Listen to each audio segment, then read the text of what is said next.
Dear judges of the International Court of Justice, my name is Nigel Maduro. I am indigenous Caquetillo from Aruba, and I am a intersectional environmental activist, a sustainability scientist who specializes in climate change, biodiversity conservation, agroecology, and also sustainable development. I am here for indigenous people's rights, human rights, and climate justice.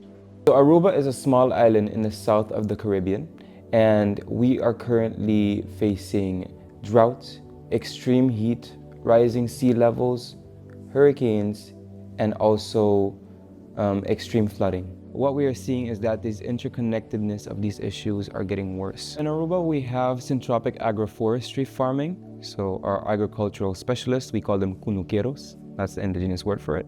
They are specialists in planting manioc, sweet potatoes, and corn, and other native or endemic species.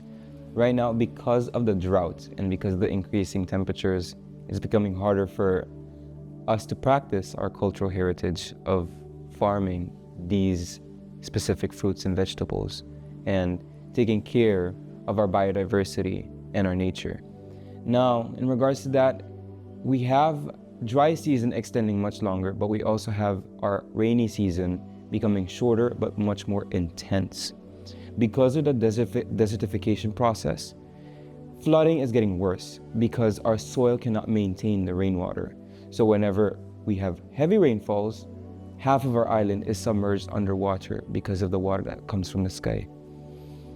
It is sad. It is sad knowing that your land cannot hold rainwater anymore, and that it is creating flooding, and it is ruining infrastructure, having impacts on public health, and also damaging a lot of things in Aruba. We also have rising sea levels. We are losing our beaches, which we are known for. Our beaches are our main economic pillar. People come to our island for our beaches. If we lose them, we lose our economy. We lose our safe space. We lose our peace. I learned how to swim at certain beaches in Aruba, and to witness them disappear right in front of my eyes is also to witness my cultural heritage disappearing.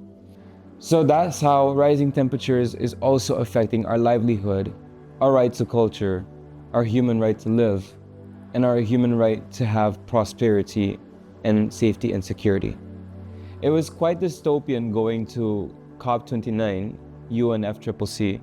You see all these business people talking about carbon marketing, all these oil lobbyists talking about climate financing. Meanwhile, your island is completely submerged underwater.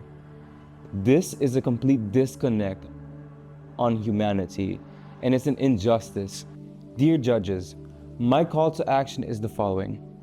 Hold these nations accountable, especially the global north. Recognize the historical injustices and colonial legacies and their long-lasting impacts on humanity and climate. Pay up the wealth that you got from the land and reparations to colonized nations for centuries of loss and damage. Center indigenous peoples in the dialogue and decision-making process, as we understood climate change the most since we have experienced it first. Take climate action as a priority, as climate change is a global emergency. And finally, have humanity, because that is something that we are lacking in. We need climate justice now.